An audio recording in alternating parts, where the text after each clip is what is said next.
The Mutual Broadcasting System proudly presents Mr. District Attorney.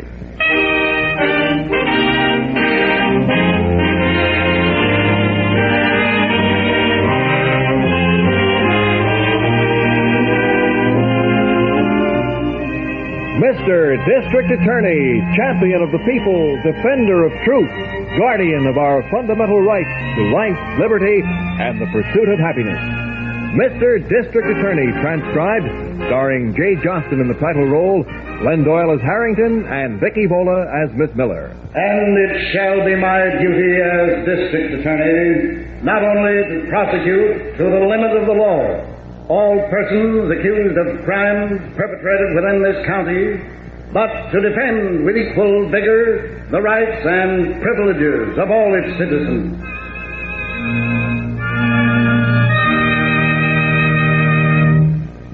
In a moment, Mr. District Attorney in the case of the jury killer. But first, give yourself peace of mind for the present and security for the future.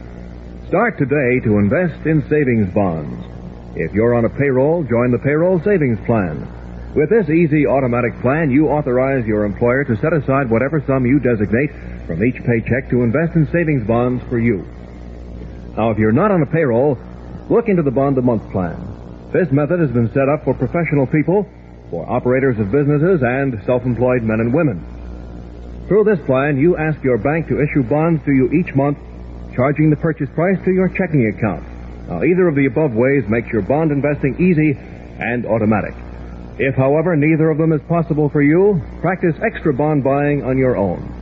Buy as many bonds as you can at any bank or post office. Savings bonds are absolutely safe, guaranteed by Uncle Sam, protected against loss, theft, or destruction. Invest in United States savings bonds. This message is brought to you as a public service.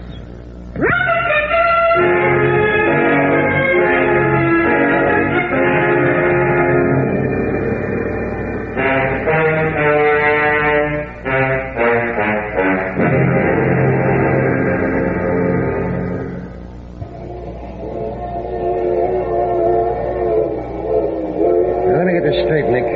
You pay me $500 a month and $1,000 a throw, right? Correct. And my keep. And your keep, yes. You really mean this, don't you, Nick? You're really going to do it? Ray, how many times do I have to say it? I'm going to kill them. Every one of them. I hate them. Individually and collectively, I hate them. They sentenced me. They sent me to prison, and now they're going to pay. They're going to pay in full. Nick, when you talk like this, you get the funniest look. Almost as if, well, sort of like a maniac? Oh, no, sort of like an animal. Well, why not? 7 years in a cell, caged up, and now I'm out, and they're going to pay. That judge and those 12 people on the jury made me, and that is why they are going to die. You're really going to knock off 13 people? You don't think I am? I don't know. You don't know much about me, do you? Nobody in Sterling figured you out. Ray, I've got money. Lots of it. I also have an expensive education. I was chief chemist with one of the biggest companies in the world. I got caught forging some patents, and I drew 7 years. And Ray... What? I know more about poisons than anybody alive. Yeah, but trying to kill 13 people is crazy. Ray, don't you ever use that word again. Ever. Yeah, but how? How you... First, we take a house. A modest, small house. And then we fit up a workroom in the cellar. And then we order some wood. Wood? What for? For Judge Ronald S. Graham. Oh, he the judge who sent you up? He sentenced me to 7 years, and he's at the head of the list. We'll do them alphabetically. Nick, I'm afraid of this. Oh, believe me, Ray, you needn't be. I've more brains than all of them put together. I'm a genius. Now, you understand me, a genius. Judge Graham will be poisoned by a salad bowl. A simple, innocent-looking wooden salad bowl.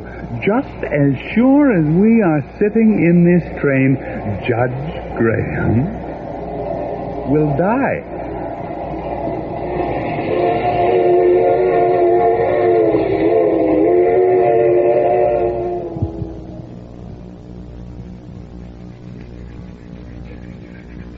You've sandpapered it long enough, Ray. Looks good, don't it? It shouldn't be too smooth. Yeah, Nick, you're paying the bills, but why the mystery? How can we kill this guy with a salad bowl? Because this isn't just ordinary wood. Oh, it ain't? No, it belongs to the genus Nerium, oleander. You know it as a heavy bush or hedge. In the South, it's a tree. Never heard of it. Any emulsion, in our case, salad dressing, when it soaks in this wood becomes as lethal as a bullet. Every part of the oleander is deadly poisonous.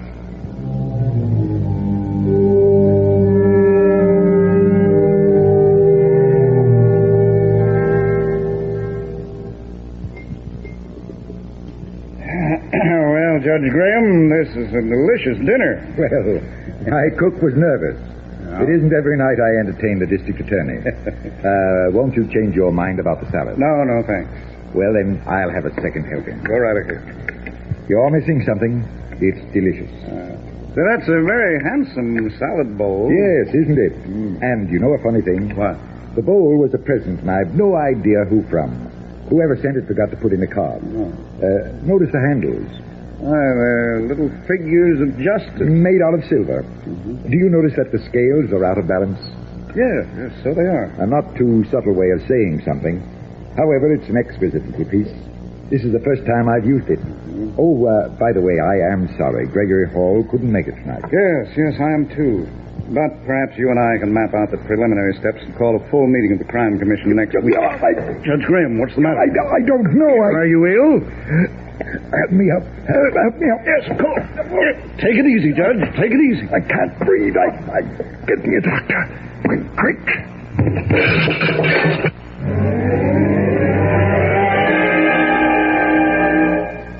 You see how simple it was, Ray. Judge Graham is dead. Nobody knows anything. Yeah, but Nick, they'll know it was poison, won't they? Oh, probably.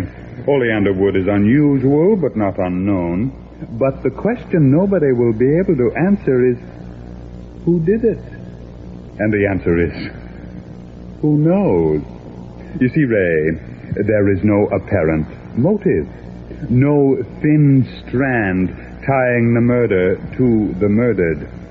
For instance, if I went out now and shot the first man I passed in the street, I wouldn't be caught in a million years. There is nothing to connect the killer and the killed. It's that easy. So, alphabetically, Gregory Hall is next.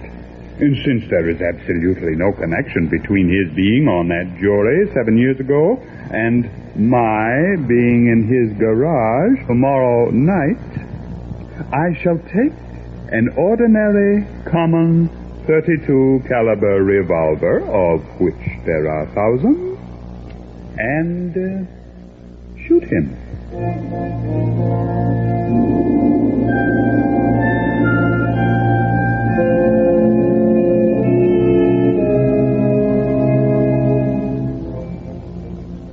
Drive right in, Mr. Hall.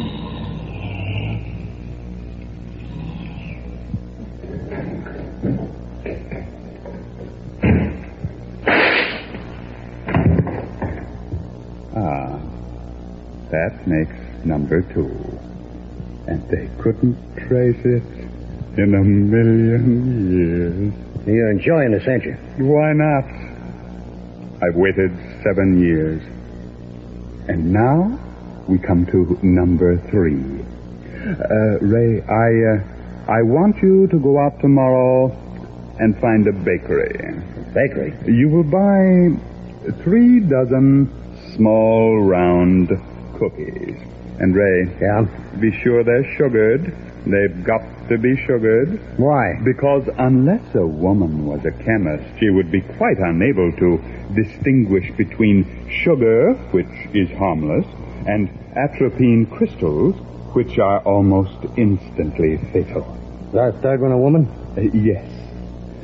She works in the district attorney's office. Oh, that's quaint, isn't it? Her name is Miller.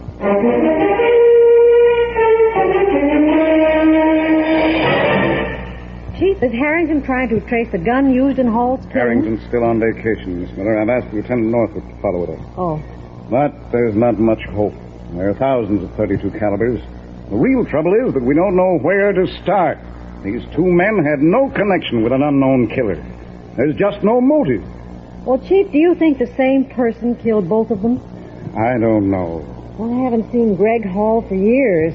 Not since my jury duty. When was that? Oh, 7 or 8 years ago. You know, Judge Graham happened to be the judge.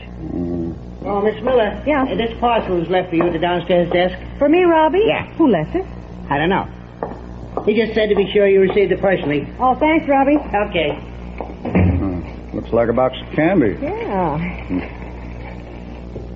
Well, for heaven's sake. What? Cookies. Now, who in the world would send me... wait, here's a letter. Of apology, I trust. It's from a Mrs. George Fallswood, 5 Park Hill Road. Who's she? Never heard of her. My dear Miss Miller, the Ladies Auxiliary Guild of the St. Andrews Association for Homeless Girls is using this method of raising additional money for the furnishing of a main floor reception room, the need of the girls, and so on and so on. Oh, will you kindly accept these home-baked cookies and in return send your check for $2 made payable to the St. Andrews Guild Association for... I get the general idea, Miss Miller. Well, for high-pressure fundraising, some of these women beat everything. Send them back. Oh, for $2, Chief, isn't worth the trouble. Besides, they look good. Have one? Yeah, why not? Thanks. They are good, aren't they? Yeah, not bad. The kind Mother used to bake. Here, have another. Oh, don't mind if I do.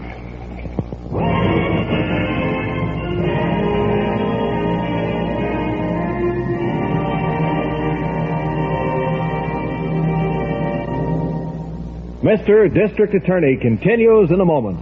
But first, Mutual believes that if something is good, then there should be more of it. In keeping with this policy, you can now hear 6 different new variety programs that turn the spotlight on topics of interest to the whole family. There's Joe King, the MC with a smile in his voice, who interviews guest celebrities, including some of the biggest names in the entertainment world. For everyone interested in food, and that includes the whole family, famed expert Duncan Hines offers choice tidbits on table and travel topics. The Mutual sports voice, who needs no introduction to his millions of fans, Al Helfer, presents interviews and interesting anecdotes about the top personalities in the field of sports. And David Ross, veteran broadcaster, turns the spotlight on Americana. One of the best-known and best-loved of actors, Edward Arnold, gives a great performance as the storyteller. And 2 quick-witted favorites, Arlene Francis and Bill Cullen, join talents to bring a program of smiles. For something new and different, stay tuned to Mutual and hear them all every weekday over most of these stations.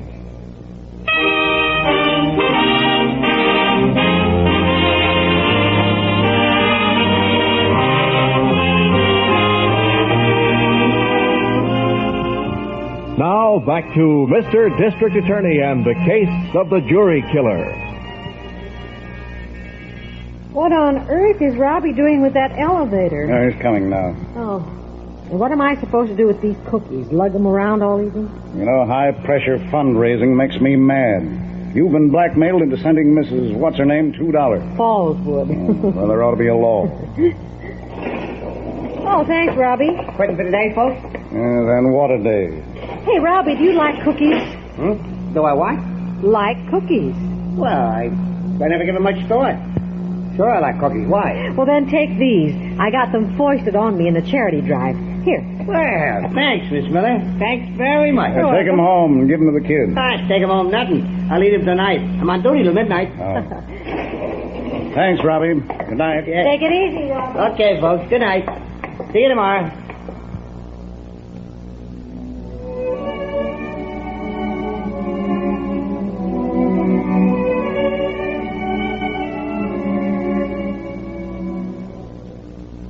It's horrible. It's horrible. Miss Miller, will you please pull yourself together and tell me what happened?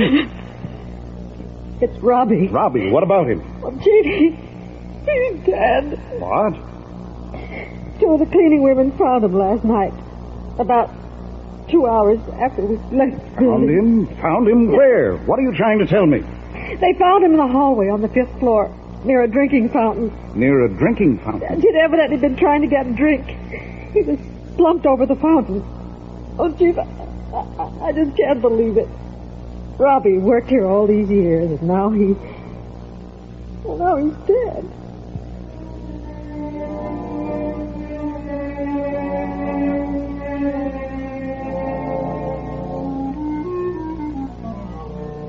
That letter that came with those cookies, where is it? Oh, I have it here in my purse. Here. Mrs. George Halswood, 5 Park Hill Road. Yes, that's what I thought the name was. You talked to the medical examiner? Yes, atropine poisoning. On the cookies? Yeah, it was enough to kill a dozen people. But, Chief, we ate those cookies, too. How is it that they didn't affect us? Why? Well, because the killer was very clever. Clever? Yes. You were to be the only victim. I don't understand. Well, what's the first thing anybody does when they get a box of candy or cookies at the office? Well, open them, I guess. No, Miss Miller, they pass them around. Pass them around? Yes, the top layer of cookies was harmless. The bottom layer was sprinkled with atropine crystals. Oh. Robbie was after water, all right. The symptoms are dryness of the throat, terrific thirst, then coma, then death. But, Chief, why would anybody want to poison me? Yes, or Judge Graham, or kill Gregory Hall. You think there's a connection between the two killings and the attempt on Miss Miller? I don't know, Lieutenant. If there is, and we could find it, it might give us some clue to the motive. If there is any motive. Well, I hardly knew Judge Graham, and I haven't spoken to Gregory Hall for years. Since we were on jury duty. Remember I mentioned it to you? Say, wait a minute. What? That trial. When was it, Miss Smith? Well, it was about 7 years ago, maybe 8. And Graham was the presiding judge? Yes, he was. That may be the connection. It's pretty thin, isn't it, Yes, Chief? but at least it's something. Now try to remember. What was the trial about? It was forgery. Some patents from a chemical company. Chemical company. Yes, the man was a chemist. You remember his name? It was, Nick something. What was he like? Well, I can't remember. I only know I felt sorry for him. And I think he was the handsomest man I ever saw. Northrop, check everything on that trial. Find out where the defendant is now, if he's out or still in prison or what. Okay, Chief. Chief, do you think... Maybe we're doing what the killer never even dreamed we'd be able to do. Which is? Establishing a motive. A thin strand of revenge between Judge Graham, Gregory Hall, and you.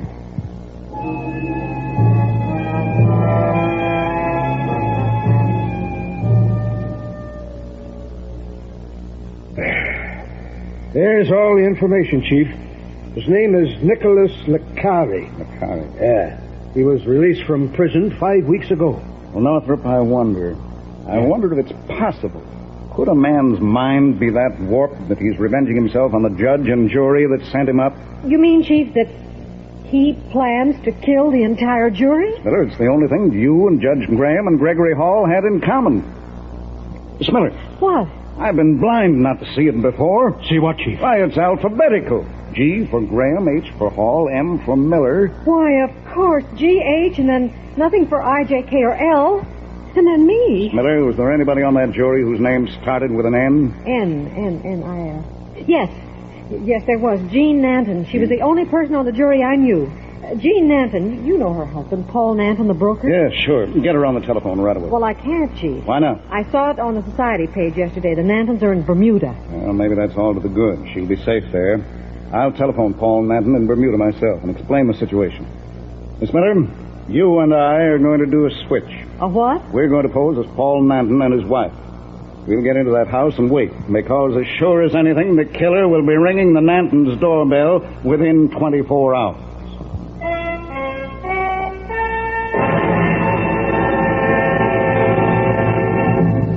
Mr. District Attorney will be back with you in just a moment, but now, many of our forest fires can be prevented if every American will exercise care and caution when dealing with fire in the woods.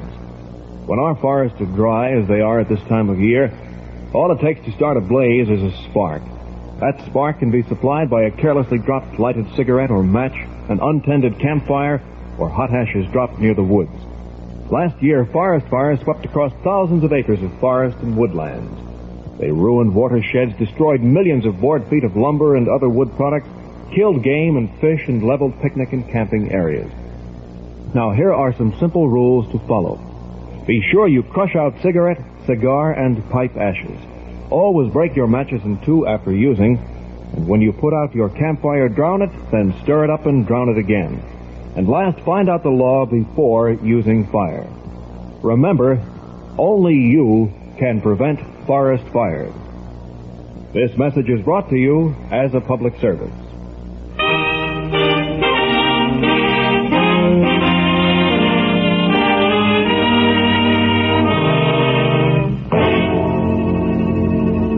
Such a beautiful little bottle, Ray. You did very well. You see how tranquil it is? Colorless, beautiful, and so deadly. Hey, Nick. Not going to open it. No. The Arthur the Borgias did not die in Italy. And Mrs. Nanton will be enchanted. Black Knight perfume is worth $80 an ounce. Yes, I think she'll appreciate my little gift. I think, in fact, I'll deliver it myself. Oh, why take a chance, Nick? It amuses me. It's crazy. Ray, I told you not to use that word. Yeah, I'm sorry, Nick. Honestly. I didn't mean it. Well, watch yourself. Yeah, sure. Hey, listen, does all she have to do is take one sniff of that stuff and boom? One lungful is enough. In fact, one whiff is enough. Prussic acid kills within 5 seconds.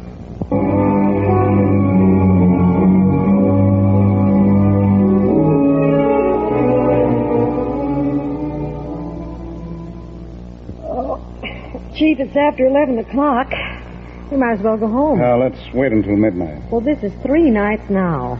I'm getting discouraged. Well, all right, Miss Miller, you may leave if you wish. I'm staying. Oh, no, I'll stay. Miss Miller, I've got to be right. Mrs. Nanton must be the next one on the list. Otherwise, there's no connection at all between Judge Graham and Gregory Hall. Do you think this is it? Yes, could be.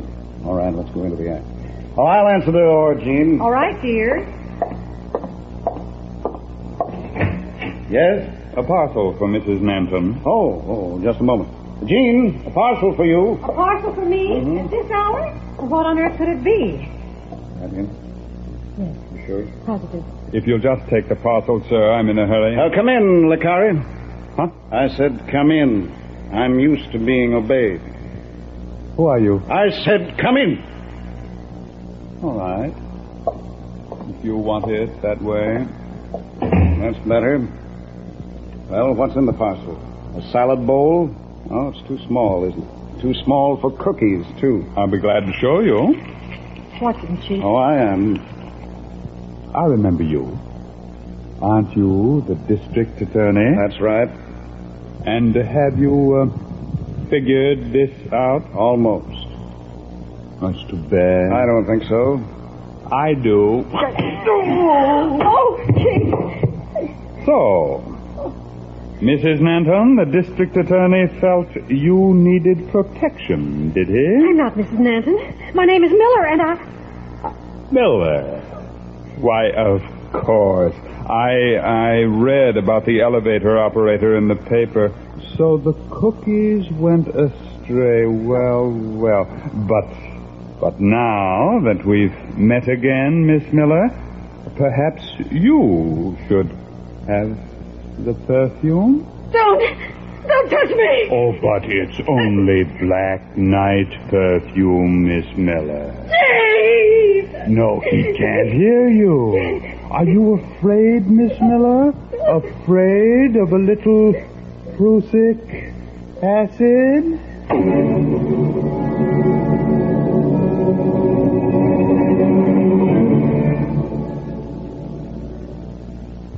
We return to Mr. District Attorney in a moment. Now, it has been said that the airwaves of sound keep echoing forever throughout the infinity of space, that the famous Eureka, I have found it, of Archimedes, the exclamation of Christopher Columbus when he sighted land, or the swat of the ball that Babe Ruth hit exactly where he said he would, are all in the air somewhere waiting for the radio to be designed that can tune them in.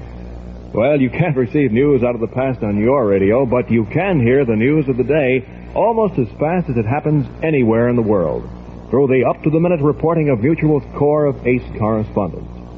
You'll find what you like on Mutual, your network for news. Among the men that Mutual names for news, you can hear throughout the day Robert Hurley, Frank Singizer, Everett Hollis, H.R. Borkage, as well as Cecil Brown and Fulton Lewis, Jr. Yes, sir, you have the opportunity to choose which suits your taste, so choose from the very best.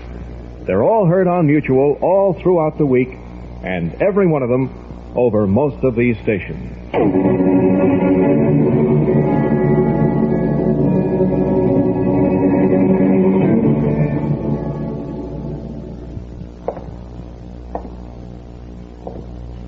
Licari, don't, please. Why not, Miss Miller? You sent me to jail.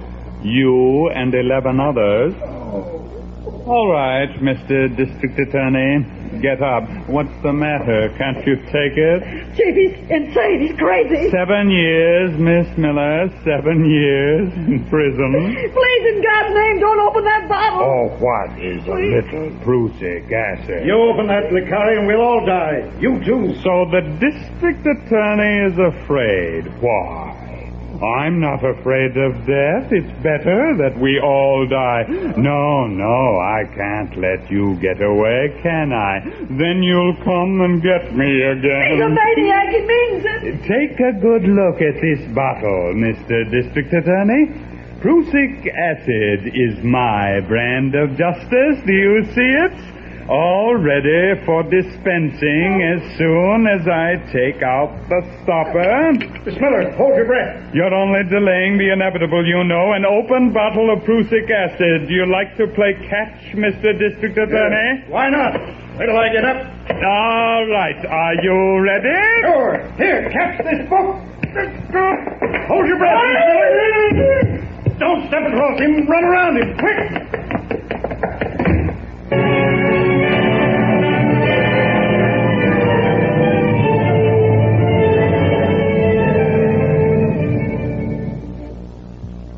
Well, that's what happened, Lieutenant. When the book hit his shoulder, it splashed the prussic acid in his face. Oh, it was horrible. He died instantly. Well, it's a good thing he fell on top of the bottle. Yes, otherwise the fumes might have spread. Prussic acid works fast, you know. Well, we picked up Ray Kobler, Licari's accomplice, an hour ago, Chief. Mm-hmm. Traced him by an address we found in Licari's pocket. All right, then the case is closed. And this time, Nicholas Licari drew his own brand of justice.